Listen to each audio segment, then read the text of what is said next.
Our son, having been born in the prairies, was often given farm toys to play with. You know, things like sheep and farm tractors and combines and manure spreaders and sprayers. Me being from the Maritimes, I didn't even know what half these toys were. But one of the things that he loved to do was take his little tractor with the claws on the front of it, and he would drive it over, pick up a hay bale, drive back, and stack the hay bales into a pile. Now, inevitably, he would knock the pile, or they would simply fall over because they weren't balanced well, and he would start to cry and then storm off. Even at the age of 4, he'd already developed the perspective that things needed to go a certain way, that he needed to meet expectations, that he needed to succeed in order to feel good about life and about himself.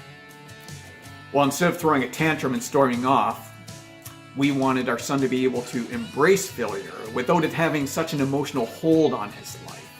So we would say to him when the pile of bales fell over, saying, "Hey, your uncle who has the farm, do you think that when he's out there and he's in his tractor moving hay bales around, that if his hay bales fell over, do you think he would just sort of cry and then storm off?" Our son thought, "No.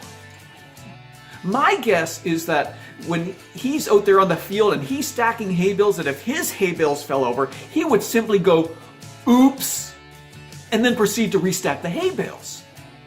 See, my son was registering this and thinking about real life on the farm. And anyways, later that day, he's playing with his farm toys again. Once again, he's got his tractor and he's driving around picking up hay bales and stacking them.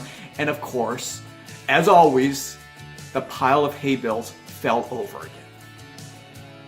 We could see his body tighten up a little bit. You could see tears starting to form in his eyes, and we thought, what's going to happen? We just stood back and watched. Well, as the tears start to well up, though, we can see that he's thinking, and this time, though, he takes his tractor, and he goes, "Oops!" He goes over, picks up a hay bale, and restacks it. You see, failure's okay. It's okay when our kids fail. Because it's through failure that we learn the most in life. We actually learn to persevere. We actually go on to higher heights when we can embrace failure, okay? But you know, sometimes as parents, unknowingly, unintentionally, we communicate that failure is actually not okay. That really we do need to succeed. And we communicate that when we celebrate just the successes, when we celebrate the achievements, and we don't celebrate other stuff. What we communicate them to is that you are only worth celebrating when your team wins, when you hit the home run, when you get that grade. That's when we celebrate you. The other times, we don't. And if you bombed out and if your team lost, you say, "Oh well, better luck next time." But no celebration.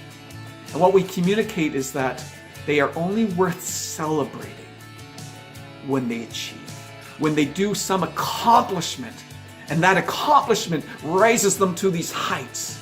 And they realize that apart from that, they're not really treasured. They're not really respected. They're not really valued.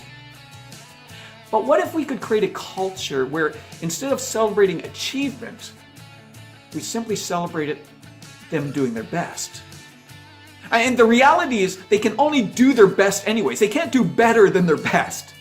But what if when they did their best, we celebrated that, even if everything crashed down around them, even if it was a total failure, a total flop, but they did their best and they worked hard and they tried and they risked and they strived. What if we celebrated that?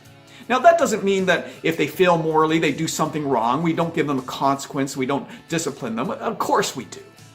But that even when we're giving a consequence for their actions, we're still saying, "But I affirm you. I still love you. I still treasure you. You are still worth celebrating."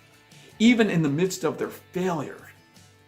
You know, wouldn't it be great if our kids thought they could try something, anything, and that no matter how it went, they would be cheered on, that they'd be celebrated, that they'd be worth something. Well, as we go through this series on defeating the performance lie, I hope that you'll continue to read the blogs, because specifically this next blog is dealing with don't make the grade the goal. And we want to give you some tips on how to defeat that performance lie in your children so that you can build into them a solid sense of identity. So continue with it.